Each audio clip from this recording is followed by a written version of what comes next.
വിശ്വസ്തതയുടെ മാർഗം ഞാൻ തിരഞ്ഞെടുത്തിരിക്കുന്നു. നിന്റെ വിധികളെ എൻ്റെ മുൻപിൽ വെച്ചിരിക്കുന്നു. പ്രാർത്ഥന സങ്കീർത്തനമാണിത്. വഞ്ചനയുടെയും നുണയുടെയും മാർഗത്തിൽ നിന്ന് എന്നെ രക്ഷിക്കണമേ എന്ന് 29 വാക്യത്തിൽ പ്രാർത്ഥിച്ച ശേഷം 30 വാക്യത്തിൽ പറയുന്നു, വിശ്വസ്തതയുടെ മാർഗം ഞാൻ തിരഞ്ഞെടുത്തിരിക്കുന്നു. അപ്പം വഞ്ചനയുടെ ലോകത്തിൽ വിശ്വസ്തതയുടെ ഒരു മാർഗം ഉണ്ട്. അത് ദൈവത്തിൻ്റെ വചനമാണ്.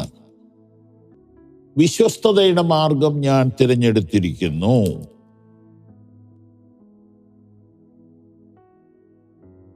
നിന്റെ വിധികളെ എൻ്റെ മുൻപിൽ വെച്ചിരിക്കുന്നു. ഈ കീർത്തനം രചിക്കുന്ന ദൈവഭക്തന്റെ മനസ്സ് നിങ്ങൾ കാണുന്നുണ്ടല്ലോ. എൻ്റെ പ്രാണൻ വിഷാദം കൊണ്ട് ഉരുകുന്നു, പൊടിയോട് പറ്റിയിരിക്കുന്നു. വഞ്ചനയും ചതിയും നുണയും എന്നെ വല്ലാതെ അലട്ടുന്നു. അഥവാ അങ്ങനെയുള്ള അതിപ്രസരം നിറഞ്ഞ അന്തരീക്ഷത്തിലാണ് ഞാൻ ജീവിക്കുന്നത്. അപ്പോൾ ഇദ്ദേഹത്തെ മാനസികമായി തകർത്തിരിക്കുന്നത് ഈ വഞ്ചനയുടെയും നുണയുടെയും പരിഹാസത്തിൻ്റെയും ഒക്കെ പ്രശ്നങ്ങളായിരിക്കാം. അങ്ങനെ വരുമ്പോൾ നമ്മൾ എന്ത് ചെയ്യും? സ്വാഭാവികമായൊരു മനുഷ്യൻ, നോർമൽ മാൻ ചെയ്യുന്നത് വഞ്ചനയ്ക്ക് മറുപടി വഞ്ചന, ചതിക്ക് മറുപടി ചതി, അടിക്ക് മറുപടി അടി, ഇടിക്ക് ഇടി, കൊലയ്ക്ക് കൊല. ഇതല്ലേ മാർഗം?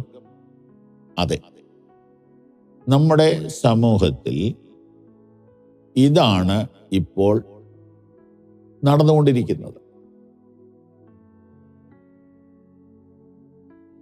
ഇങ്ങോട്ട് എന്തു വരുന്നോ അതേ നാണയത്തിൽ അങ്ങോട്ട് കൊടുക്കുക, എന്നാലേ ജീവിക്കാൻ പറ്റും. എന്നാൽ ദൈവഭക്തന്മാർക്ക് വേണ്ടി ഒരു പ്രമാണം ഇതാ ഞാൻ നിങ്ങളുടെ മുമ്പിൽ കൊണ്ടുവരുന്നു. വഞ്ചനയുടെയും നുണയുടെയും ലോകത്തിൽ ഞാൻ വിശ്വസ്തതയുടെ മാർഗം തിരഞ്ഞെടുത്തിരിക്കുന്നു. ഞാൻ ഇവിടുത്തെ ആയുധങ്ങളെ അല്ല തിരഞ്ഞെടുത്തിരിക്കുന്നത്. ഞാൻ ദൈവത്തിൻ്റെ വചനത്തെയാണ് തിരഞ്ഞെടുത്തിരിക്കുന്നത്.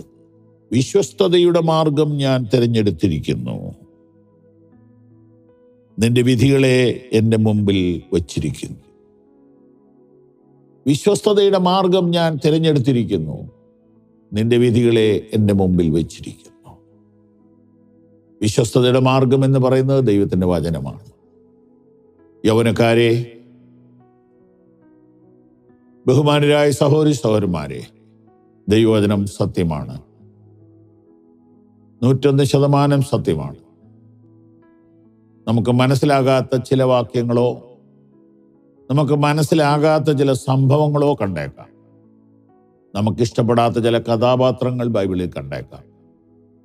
ബൈബിൾ പ്രഭാഷകരായ ഞങ്ങളിൽ ചിലരോട് നിങ്ങൾക്ക് ഇഷ്ടക്കുറവുണ്ടായേക്കാം.